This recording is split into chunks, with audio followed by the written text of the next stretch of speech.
السلام عليكم ورحمة الله وبركاته. بسم الله الرحمن الرحيم.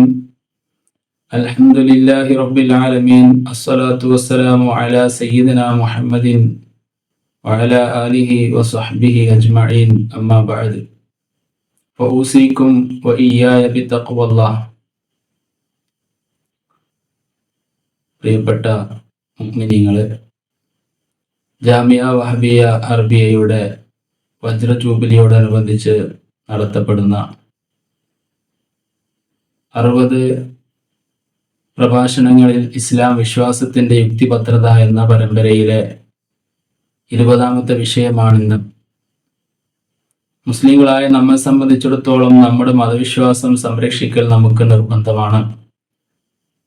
തിരുനബി സല്ലല്ലാഹു അലൈഹി വസല്ലമ തങ്ങൾ പകർന്നതും സ്വഹാബത്തിന്റെ ആദ്യ തലമുറ മുതൽ മുസ്ലിം സമൂഹം ഒന്നാകെ വിശ്വസിച്ചു അംഗീകരിച്ചു പോരുന്നതുമാണ് ഇസ്ലാമിക വിശ്വാസങ്ങൾ.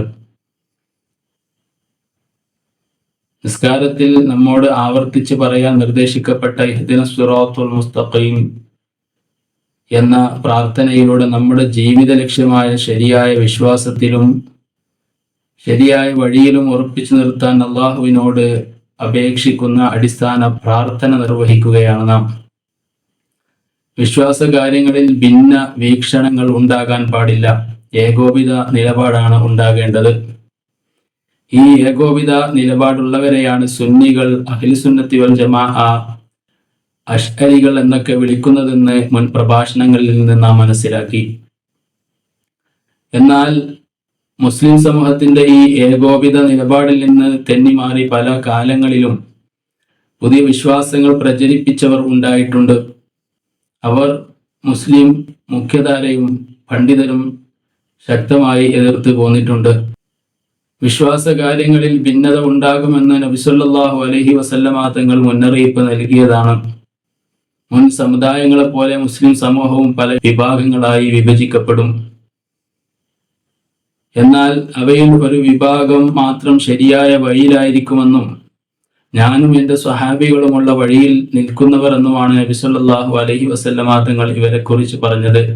അവർ തന്നെയാണ് രക്ഷപ്പെടുന്ന വിഭാഗമെന്നും നബി സല്ലല്ലാഹു അലൈഹി വസല്ലമ തങ്ങൾ വ്യക്തമാക്കിയിട്ടുണ്ട്. അഹ്ലുസുന്നയുടെ ആശയത്തിന് വിരുദ്ധമായ ആശയങ്ങൾ പ്രചരിപ്പിക്കുന്നവരെയാണ് ബിദ്അത്തുകാർ എന്ന് പറയുന്നതെന്ന് ഇമാമുകൾ വ്യക്തമാക്കുന്നു.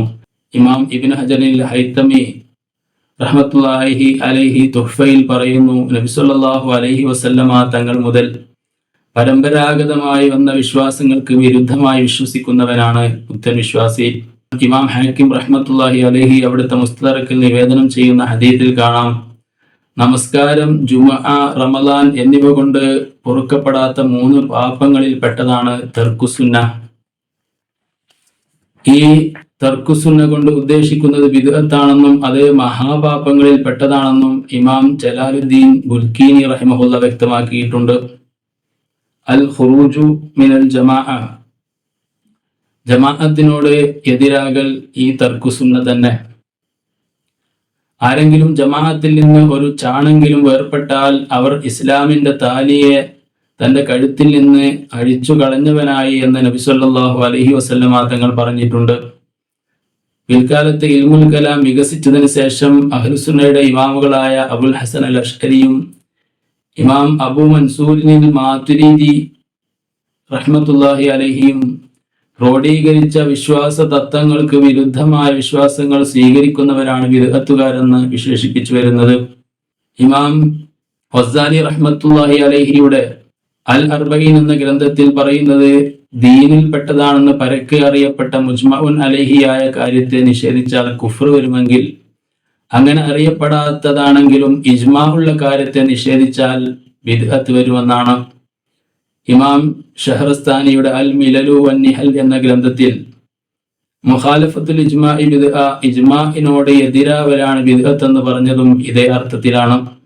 മറ്റൊരു പ്രധാനപ്പെട്ട ചില ബിദ്അത്തിന്റെ വിഭാഗങ്ങളെ പരിചയപ്പെടുന്നത് അവരുടെ പിഴച്ച വിശ്വാസങ്ങൾ നമ്മളിലേക്ക് കടന്നുകൂടാതിരിക്കാൻ സഹായകരമാണ്. ഷിയാക്കൾ എന്നറിയപ്പെടുന്ന റാഫിളികൾ ഇന്നും ലോകത്തിന്റെ പല ഭാഗത്തും വ്യാപിച്ചു കിടക്കുന്ന ഒരു വിഭാഗമാണ്. അവർക്കിടയിൽ കാഫിറാകുന്ന വിഭാഗങ്ങളുണ്ടെങ്കിലും പലരും ബിദ്അത്തുകാരാണെന്ന് നമുക്ക് വ്യക്തമാണ്. അവർ അബൂബക്കർ സിദ്ദീഖ് റളിയല്ലാഹു അൻഹുവിന്റെയും ഉമർ ഇബ്നുൽ ഖത്താബ് റളിയല്ലാഹു അൻഹുവിന്റെയും ഖിലാഫത്ത് അംഗീകരിക്കാൻ വിസമ്മതിച്ചവരാണ്. മറ്റൊരു പിഴച്ച ചിന്താധാരയായ മുഅ്തസിലത്ത് അവതരിപ്പിച്ചത് വാസിൽ ഇബ്നു അത്വാ എന്നയാളാണ്. ഹിജ്റ 131 ആരംഭിച്ച മുഅ്തസിലത്ത് മുസ്ലിമീങ്ങൾക്കിടയിൽ നിരവധി തെറ്റായ ആശയങ്ങൾ പരത്താൻ ശ്രമിച്ചു. പിന്നീട് അഹ്ലുസുന്നയുടെ പണ്ഡിതന്മാർ അവയെ ശക്തമായി പ്രതിരോധിക്കുകയും മുഅ്തസിലത്ത് എന്ന പേരിൽ ഒരു പ്രസ്ഥാനമില്ലാത്ത വിധം അവരെ നിലംപരിശാക്കുകയും ചെയ്തു. എന്നാലും അവരുടെ ആശയങ്ങൾ മുസ്ലിമീങ്ങൾക്കിടയിൽ ആശയക്കുഴപ്പങ്ങൾ സൃഷ്ടിക്കാൻ ഇടയായിട്ടുണ്ട്. ഹിജ്റ 5-ാം നൂറ്റാണ്ട് മുതൽ മുസ്ലിം ലോകം പൊതുവെ ശാന്തമായിരുന്നു. ഇമാം അഷ്അരി റഹിമഹുല്ല, ഇമാം മാതുരിദി റഹിമഹുല്ല പോലത്തവർ കാണിച്ച വഴിയിലൂടെ മുസ്ലിം സമൂഹം സ്ഥിരതയോടെ മുന്നേറിക്കൊണ്ടിരിക്കുകയായിരുന്നു. എന്നാൽ അതിനിടയിൽ ഇജ്മാഇന് വിരുദ്ധമായ നിരവധി ആശയങ്ങളുമായി ഇബ്നു തൈമിയ്യ എന്ന പണ്ഡിതൻ ഹിജ്റ 7-ാം നൂറ്റാണ്ടിന്റെ അവസാനത്തിൽ രംഗപ്രവേശനം ചെയ്തു. മുൻ നൂറ്റാണ്ടുകളിൽ കേട്ടുകേൾവിയില്ലാത്ത പല വാദങ്ങളും അദ്ദേഹം അവതരിപ്പിച്ചു. പാരമ്പര്യ വിശ്വാസ സരണിയിൽ നിന്ന് വ്യത്യസ്തമായ അദ്ദേഹത്തിന്റെ ആശയങ്ങൾ പിന്നീട് പല സംഘങ്ങളെയും സ്വാധീനിച്ചു. ഇസ്തിഗാസ, തവസ്സുല്, മഹാന്മാരുടെ ഖബർ സിയാറത്ത് എന്നിവ അദ്ദേഹം എതിർത്തു. 3 ത്വലാഖ് ഒരുമിച്ച് പറഞ്ഞാൽ ഒന്നേ സംഭവിക്കൂ എന്ന ഇജ്മാ വിരുദ്ധവാദവും അദ്ദേഹം കൊണ്ടുവന്നതാണ്.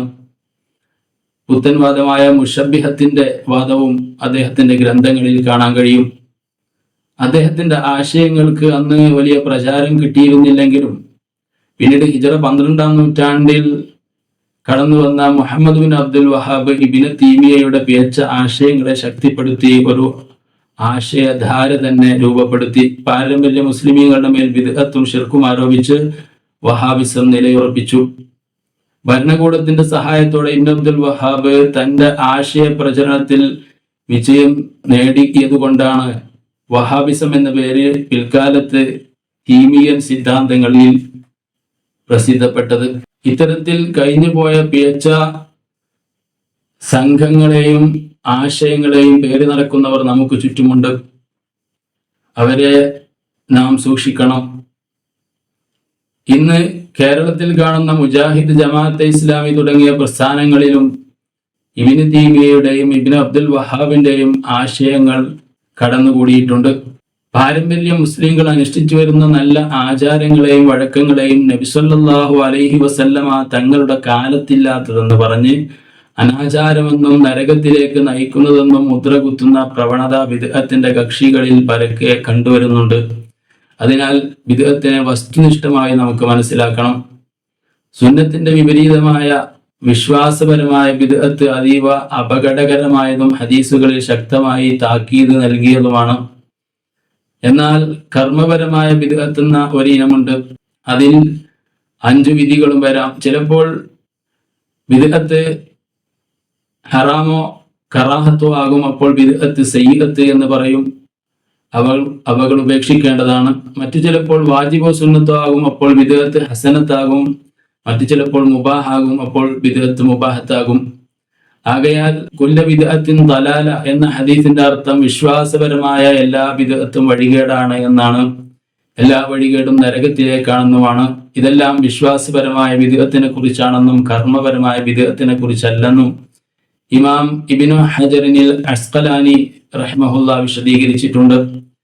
വിശ്വാസപരമായ ബിദ്അത്തുകളെ കുറിച്ച് ചർച്ച ചെയ്യാതെ തമസ്കരിക്കുന്ന പുത്തൻവാദക്കാർ നിസ്കാരത്തിൽ നെഞ്ചത്ത് ആണ് കൈകെട്ടേണ്ടത്, തറാവീഹ് നിസ്കാരം 20 റക്അത്തിന് താഴെയാണ്, അള്ളാഹുവിന്റെ ദാത്ത് സ്ഥലകാല ബന്ധമുള്ള ജിസ്മാണ് തുടങ്ങിയ പുത്തനാശയങ്ങളെല്ലാം കൊണ്ട് നടക്കുന്നവരാണ് താനും.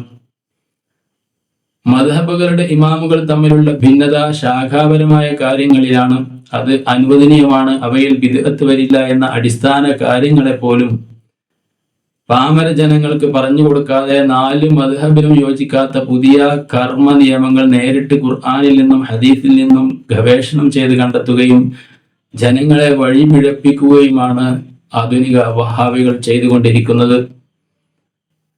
ശാഖാപരമായ കാര്യങ്ങളിൽ 4 മദ്ഹബിനെ പിൻപറ്റണമെന്നും അതാണ് കർമ്മങ്ങൾ സ്വീകരിക്കപ്പെടാൻ ഇന്നുള്ള പോംവഴി എന്നും മുസ്ലിം ലോകത്തിന്റെ ഏകോപനത്തെ അവർ നിഷേധിക്കുകയും ചെയ്യുന്നു.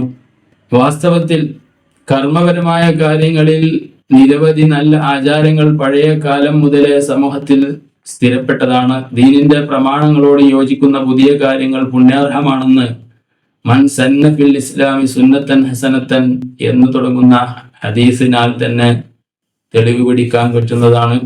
ആയതിനാൽ കർമ്മപരമായ കാര്യങ്ങളിൽ മുൻ മാതൃകയില്ലെങ്കിലും ദീനിന്റെ അടിസ്ഥാനങ്ങളോട് യോജിക്കുന്നതാണ് എന്നതിനാൽ അവകൾ അംഗീകരിക്കപ്പെടേണ്ടതാണ് എന്ന് നമുക്ക് മനസ്സിലാക്കാം. ഇസ്ലാമിക മുഖ്യധാരയായ അഹ്ലുസുന്ന വൽ ജമാഅത്തിന്റെ വിശ്വാസത്തിൽ ഉറച്ചു നിൽക്കുകയും അവർ നമ്മുടെ പണ്ഡിതരുടെ മാർഗനിർദ്ദേശം പിന്തുടരുകയും ചെയ്യുകയാണ് നമുക്ക് രക്ഷപ്പെടാനുള്ള മാർഗം. അള്ളാഹു പിഴച്ച വിശ്വാസത്തിൽ നിന്നും വിട്ടുനിൽക്കാനും ശരിയായ മാർഗത്തിലൂടെ സഞ്ചരിക്കാനും നമുക്കും വേണ്ടപ്പെട്ടവർക്കും തൗഫീഖ് നൽകി അനുഗ്രഹിക്കുമാറാവട്ടെ. اللهم أرنا الحق حقا وارزقنا اتباعه وأرنا الباطل باطلا وارزقنا اجتنابه آمين برحمتك يا أرحم الراحمين وآخر دعوانا الحمد لله رب العالمين.